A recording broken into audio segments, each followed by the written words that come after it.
ladies and gentlemen, boys and girls, this the Newsbeat presented to you by ladies like. Follow the beat from the studio to the street. Info with the flow keeps you sharp and in the know. Sit back, relax, enjoy the news. Follow.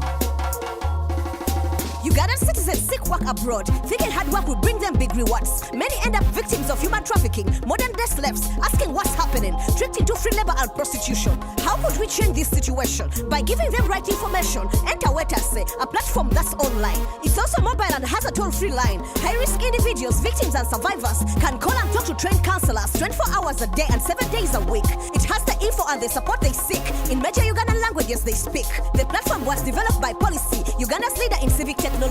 Wetase works with partners to support victims and survivors, connects them to legal counsel, survivor support and counsel. Wetase tracks data for monitoring. It marks incidences of human trafficking in Uganda, in Africa and other continents to better block future incidents. Wetase, it means help yourself. Wetase, it means no longer helpless. With access to updated information, Ugandans can enjoy safe migration. You have to applaud the average citizen that will fight for what matters to them. Today, we have such a citizen hero to celebrate. Who is that? What did they do that was so great? I can't say her name to protect her identity, but let's call her Eunice, and this is her story. She went undercover to expose a lecturer who used his position to get sexual favors. Who is the man in question? Makerere's Dr. Chomohendo Swisen. He threatened that she would miss graduation unless they meet up for a personal discussion. Little did he know she had another mission. NBS put a secret camera on her collar to help catch him abusing his power. She recorded their meeting at a private lodge. When NBS asked him about it, he tried to dodge, but the evidence was recorded in his actions, and now he has tendered his resignation. Makerere has seen scandals over sex for months, and professional conduct seems to be a hallmark. It also reminds me of the late Lawrence Mukibi, who was revealed as a predator in reality. For all these men, the crime is the same, but it's often hard to pin them with the blame. That's why Eunice is a citizen hero to celebrate. She took on the risk, she carried the weight to save other students from a terrible fate. I'm Riff HD, reporting for Newsbeat. Wow, I feel so tired today, and I did go out yesterday. Is this miracle center next to my place? The sound system seems blessed by God's grace, and it has been keeping me awake.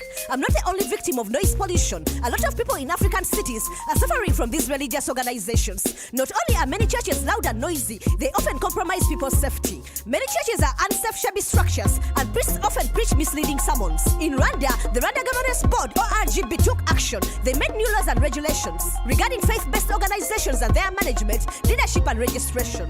2 weeks ago in Kigali, 700 churches were shut down abruptly. The reasons for the shutdown are noise pollution, safety hazards for worshippers and dubious preachers. President Kagame said he was shocked by the numbers. This also sparked the question whether everyone can become a priest without any education. The CEO of Rwanda's government board says it's not enough to have a calling, but that this should be supplemented by theological training. 700 shutdowns, that's a pretty big intervention, and Rwanda is such a small nation. It happened in other countries before. In Nigeria, some years ago, a couple of churches, mosques, hotels and bars were closed. This was in the light of the Lagos Noise Free Vision 2020, but up till today, the noise is plenty. The measure did not have the intended effect. For every church that was shut down, someone is setting up the next. So, why are those churches such a big business? Can we do with the less? The success of these faith-based organizations comes from the deep feeling of the followers' desperation. See, all over the African continent, systems of jobs, health and education are failing their citizens, and the big majority cannot lift themselves out of poverty. And until that changes, the religious organizations will continue to take advantage of the people who are desperate for change. That's a sad truth. Maybe something for our leaders to think through.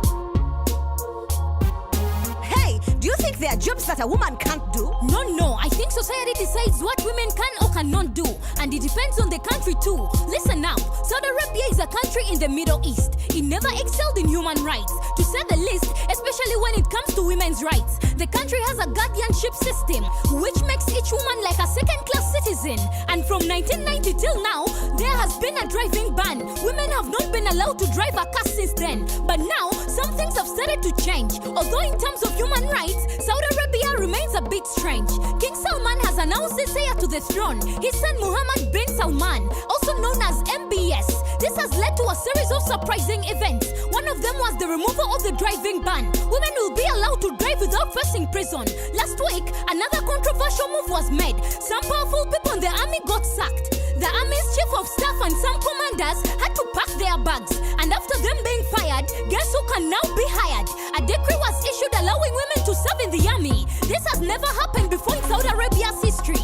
The Interior Ministry is now accepting applications, but female applicants still need permission of their male guardian.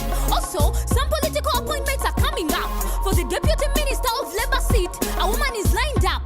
Tamada Bates Youssef Al-Rama would get the promotion. I'm sure this will evoke some commotion. On the other hand, some decisions from the regime seem liberal, but others are far more controversial. For example, Saudi Arabia's intervention in the war in Yemen has led to 8 million people living on the verge of starvation and unnecessary killings of so many civilians. Well, we can only hope that the decisions made by the Crown Prince and his father will go further than giving women a sense of liberation, but that there will be lasting changes in the Middle Eastern nation. I'm MC Loy, reporting for Newsbeat. That was the news on the beat. Next week will be another hit. Still ladies like reporting live and direct with love and respect. Follow the beat, follow the beat, follow the beat, follow the beat. Follow the beat. Follow the beat, follow the beat, follow the beat, follow the beat. Follow the beats.